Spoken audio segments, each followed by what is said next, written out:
नमस्कार दोस्तों, target with Kanhaiya के यूट्यूब चैनल पे आपका हार्दिक स्वागत है।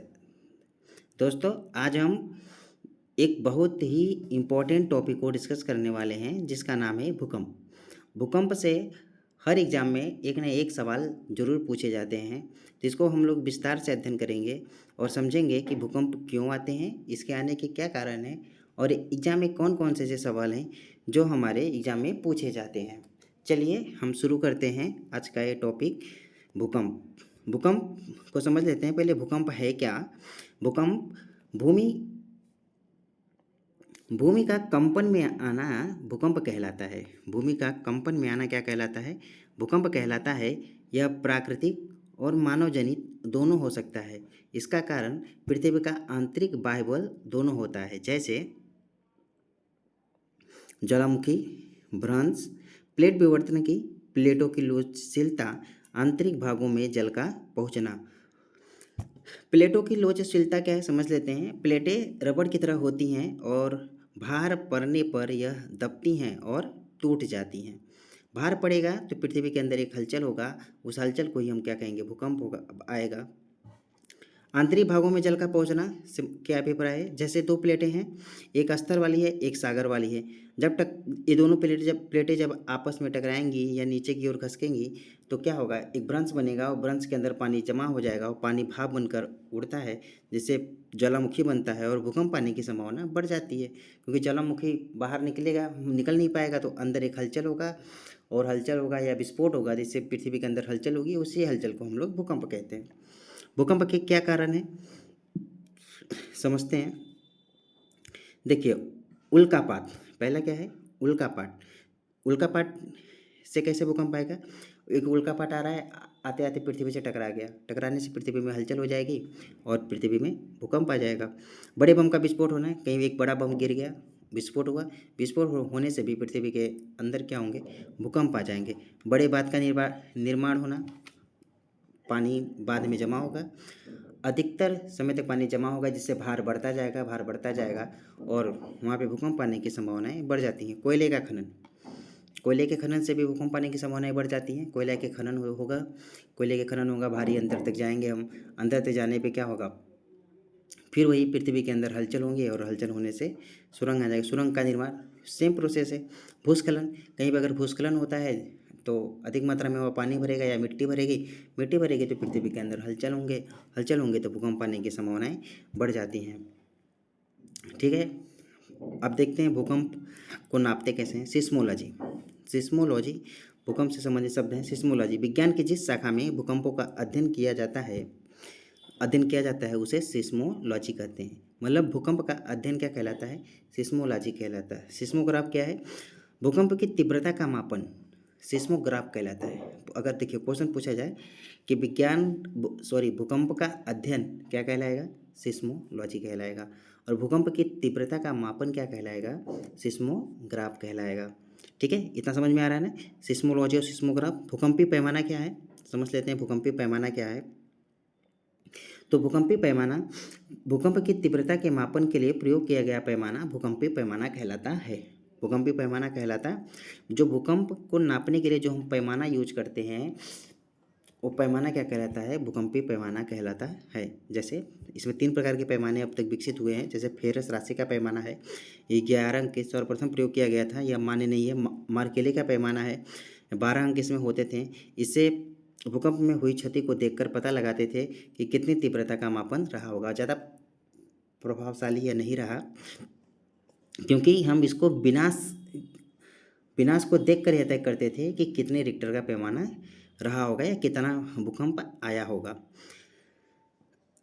अगला है रिक्टर पैमाना। यह ज़्यादा प्रभावशाली है और आज यह यूज भी होता है। इसे भूकंप के समय उत्पन्न ऊर्जा का मापन होता है। इसे अंकों की कोई सीमा नहीं है, परंतु समांतर 9 अंक अंकित किए जाते हैं। प्रत्येक अंक अपने पूर्व अंक से 10 गुनी तीव्रता और 31.5 गुनी अधिक ऊर्जा को व्यक्त करता है। क्वेश्चन पूछा जाएगा कि रिक्टर पैमाने में पहला अंक अपने पिछले वाले अंक से कितने गुना अधिक होता है? तो 10 गुना क्या होता है? अधिक तीव्रता बताता है। और कितनी गुना अधिक ऊर्जा को खर्च करता है? तो 31.5 गुना ऊर्जा को खर्च करता है।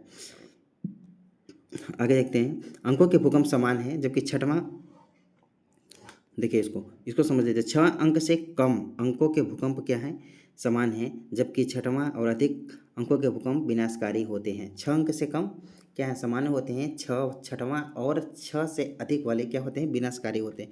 9वां अंक संपूर्ण विनाश को प्रदर्शित करता है। रिक्टर पैमाने पे अगर 9 रिक्टर का अगर भूकंप आता है तो संपूर्ण विनाश मतलब पृथ्वी पूरी तहस नहस हो जाएंगी, इनका ऐसा कहना है।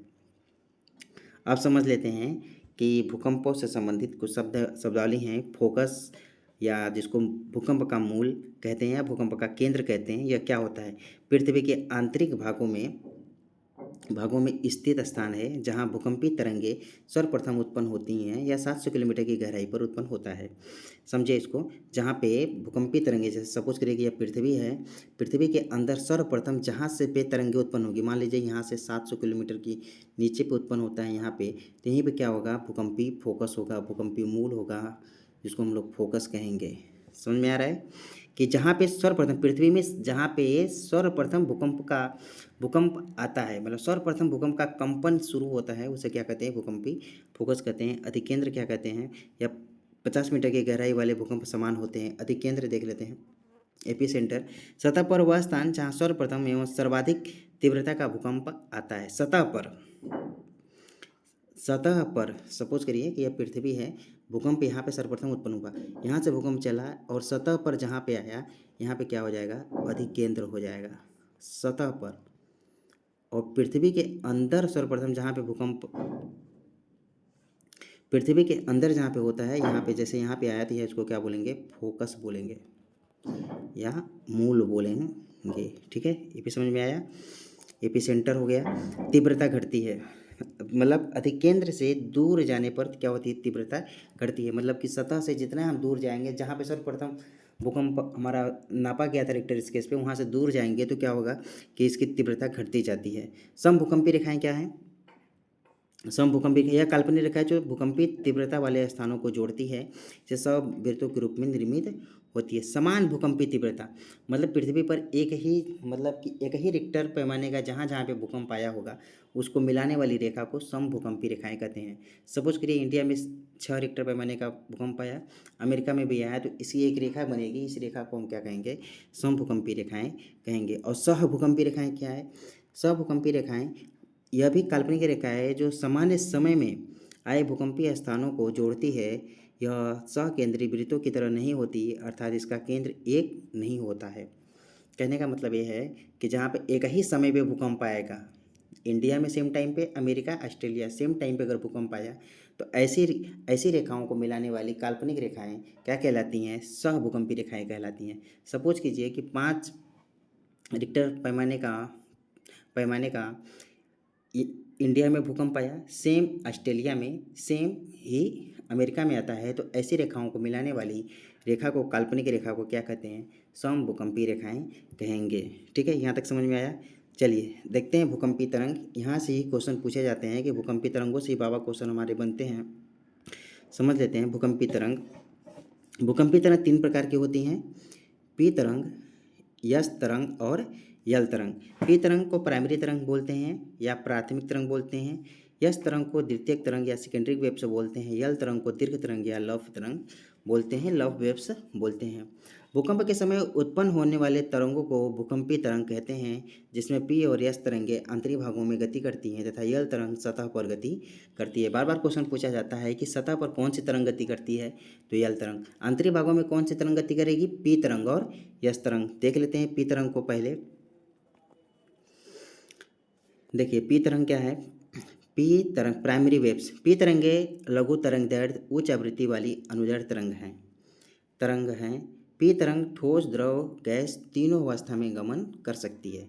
पी तरंग कैसी तरंग है, लघु तरंग दैर्ध्य वाली उच्च आवृत्ति वाली अनुदैर्ध्य तरंग है। अनुदैर्ध्य तरंग मतलब ध्वनि का जैसा वेव्स होता है, तरंग होती हैं, उसी प्रकार से पी तरंग का भी वेव्स होता है। यह ध्वनि तरंग भी ठोस, द्रव, गैस तीनों अवस्था में गमन कर सकती है, तो पी तरंग भी तीनों अवस्थाएं में गमन कर सकती हैं। कुछ बाबा क्वेश्चन पूछा जाता है कि कौन सी भूकंपी तरंगे हैं जो ठोस, द्रव, गैस तीनों अवस्थाओं में गमन कर सकती हैं, तो कैसी कौन सी तरंग है, पी तरंग है।